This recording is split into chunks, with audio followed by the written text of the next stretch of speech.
तर आता बातमी आहे धुळ्यामधून। धुळ्यामध्ये राष्ट्रवादीच्या पक्षातील अंतर्गत मतभेद चव्हाट्यावरती आलेले आहेत। सुनील तटकरेंची पत्रकार परिषद सुरू असतानाच गोंधळ पाहायला मिळाला।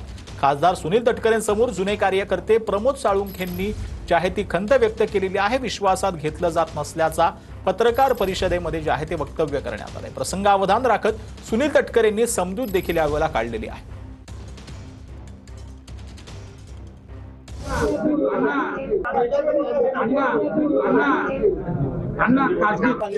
पत्रकारांना विचारा, पक्षाच्या कार्यकर्त्याला विचारण्याचा अधिकार आहे, पण तो पक्षाच्या व्यासपीठावर। एक प्लीज,